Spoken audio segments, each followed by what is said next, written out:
No, ty nás naučili a jak jste nám to mávat. Paráda úplně, to bylo zásadní úplně. Ten mazec, sláva pánovi. Výborný, výborný.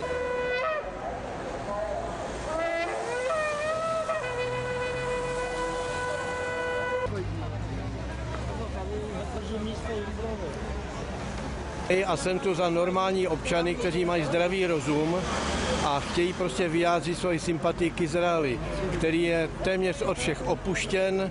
No taky jsme přišli pozdravit a podpořit pana premiéra Netanyahua a vlastně vyjádřit jaksi podporu státu Izrael.